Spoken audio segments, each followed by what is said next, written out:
reading from Caitanya Caritamrita, chapter 4, text 27-28. Jaya Jaya Shri Chaitanya, Jaya Nityananda, Jaya Advaita Chandra, Jaya Gaura Bhakta Vrinda. Jaya Jaya Shri Chaitanya, Jaya Nityananda, Jaya Advaita Chandra, Jaya Gaura Bhakta Vrinda. Jaya Jaya Shri Chaitanya, Jaya Nityananda, Jai Advaita Chandra, Jaya Gaura Bhakta Vrinda. Eshuddha Bhaktalana, Karimu Avatar, Kariba Vivida Vida, Adbhuta Vihar.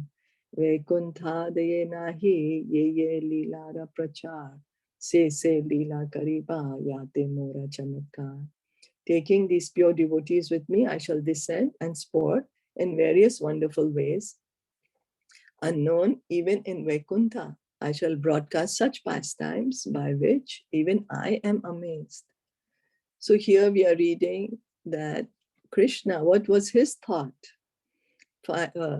before he appeared as Lord Chaitanya? So this is just 500 years ago of our earthly years. Not long, it's just recent. Just now we were hearing about Vaikuntha. What is Krishna saying? That I'm going to take my pure devotees and I'm going to perform such wonderful pastimes on this earthly Braj Bhumi that which supersede even Vaikuntha. These pastimes are even more sweeter than Vaikuntha pastimes. And these pastimes even amaze me because it's like loving exchange. The heart is so much full of love. So each and every activity is based on love, not on fear, not on lust or anger or greed. Here in the material world, we have so many different motives. We do activities because of our anger or our greed or our lust or our pride. But here, Krishna's activities only because of love. That's how it is between him and his pure devotees.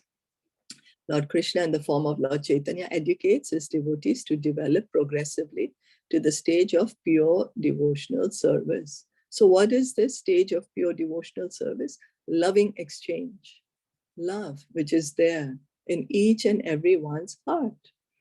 Thus, he appears periodically as a devotee to take part in various wonderful activities depicted in his sublime philosophy and teachings. So this is the reason Krishna comes as a devotee, shows us how does a devotee behave, what are the activities of his devotee to attract us to become his devotee, to attract us to take up this bhakti process, because it is just based on love, and love is what is the most strongest emotion. It's the strongest emotion, love. There are innumerable Vaikuntha planets in the spiritual sky, and in all of them, the Lord accepts the service rendered by his eternal devotees in a reverential mood. So in Vaikuntha, we were just hearing from Bhagavatam. So how beautifully one is connecting to another. We have been just hearing about the Lord of Vaikuntha Puri, Lord Narayan, Pradyumna, so many names. There are the different forms of Narayan. Lord Narayan has different forms. All are four-handed, but there are many different forms of Narayan. And in those Vaikuntha planets, the devotees, the inhabitants, they are all liberated souls, are not conditioned souls. This we are talking about spiritual world. But their relationship with Lord Narayan is in a mood that you are my master and I'm your servant. So the mood is not so much of madhurya. The mood is not of that sweetness. It's more on awe and reverence. The mood is of awe and reverence, not of that not that sweetness which is there in a loving exchange.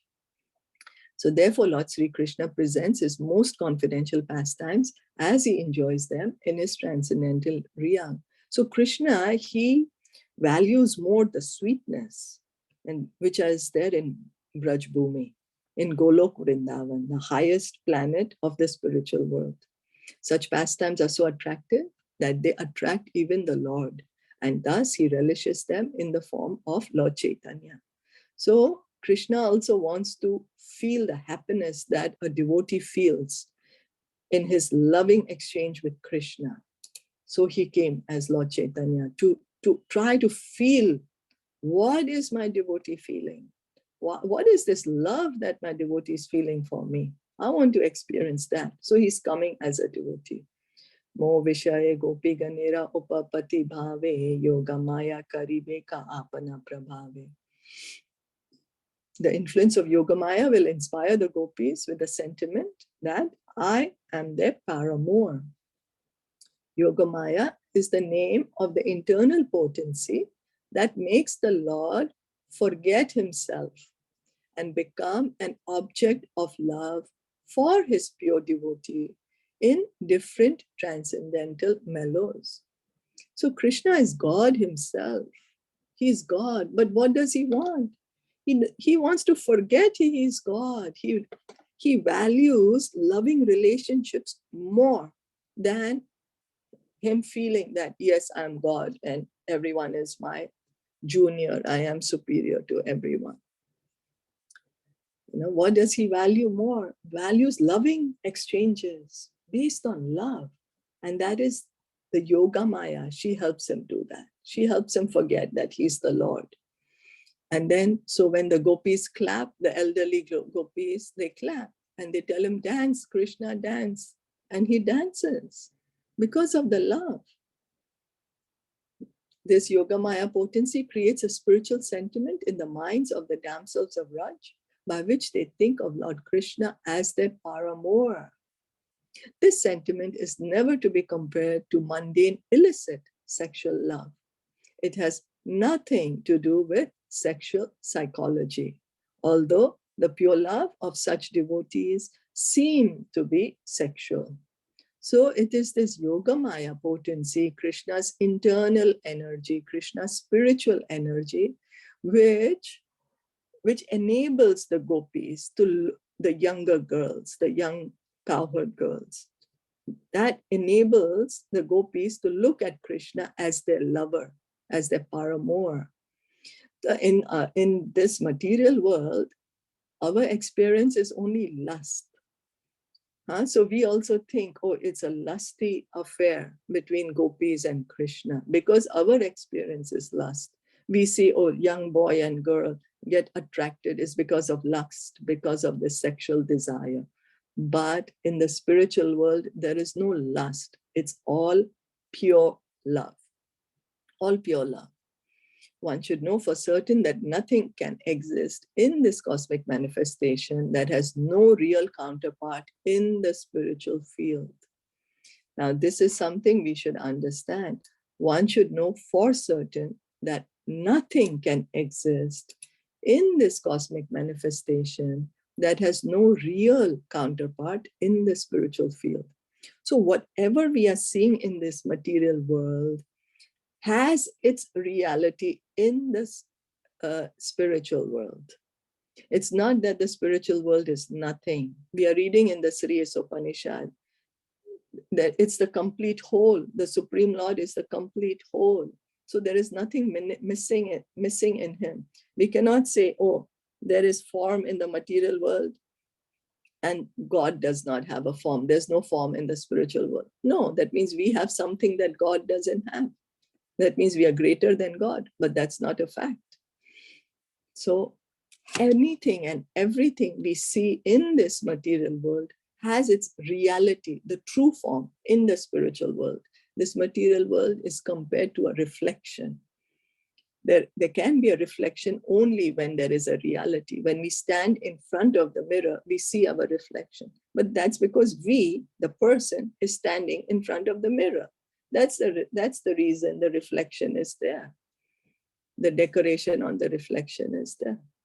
Similarly, everything has its real counterpart in the spiritual world. All material manifestations are emanations of the transcendence.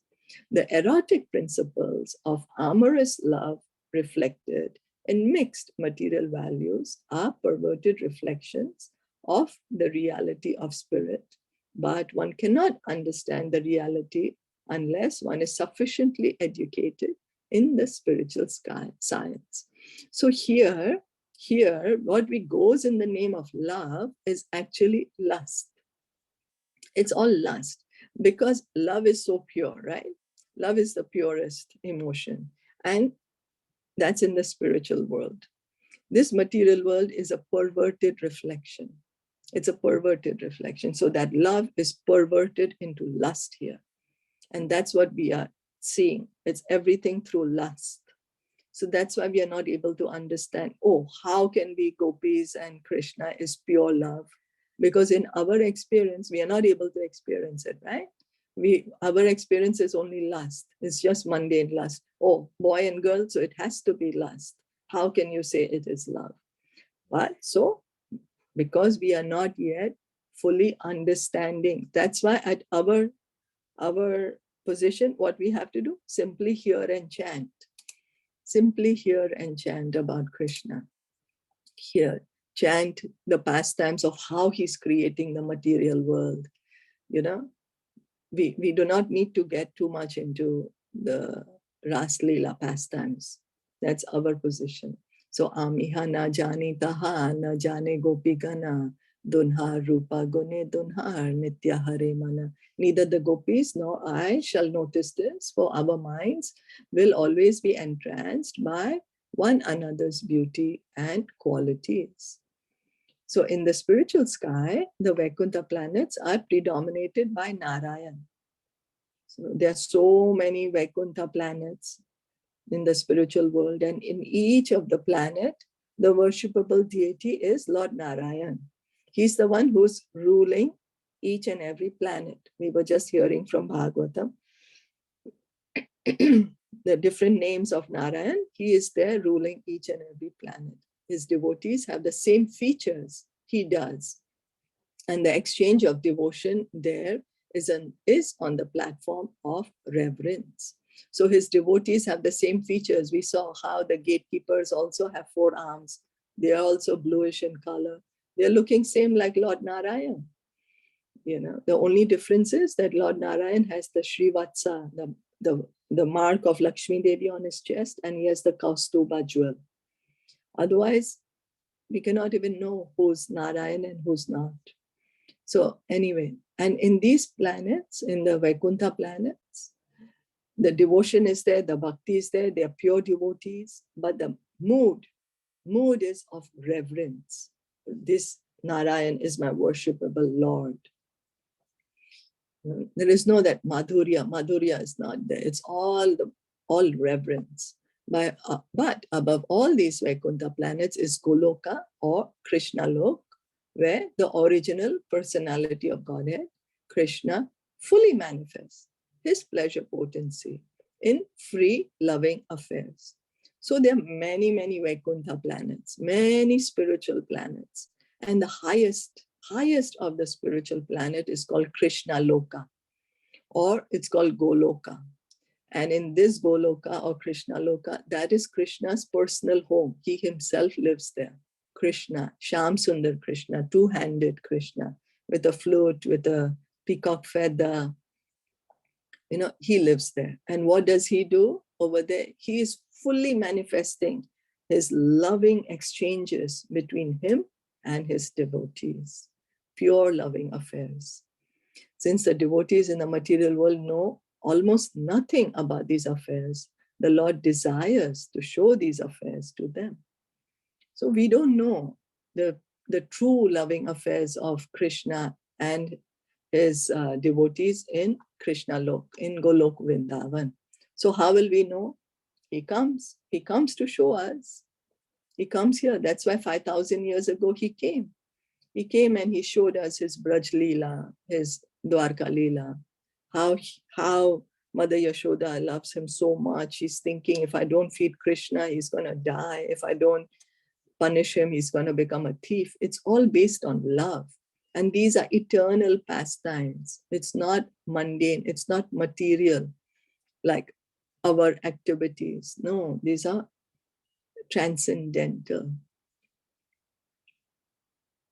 So let's stop here. And so Krishna, he wants to show us what he does, what he really does in Krishna Lok. That's why he comes. It's like showing us, when before we see a movie, there is this trailer, a preview. So he shows us, oh, this is what I'm doing there. Come with me. You don't need to suffer here in the material world. You don't need to pretend to enjoy. Come and really enjoy with me. You don't have to pretend to be happy. Come and really be happy with me. That's why he comes, to show us his Braj pastimes, to attract our hearts to him. So we'll continue the rest of the purport tomorrow due to time constraint. Are there any questions or comments?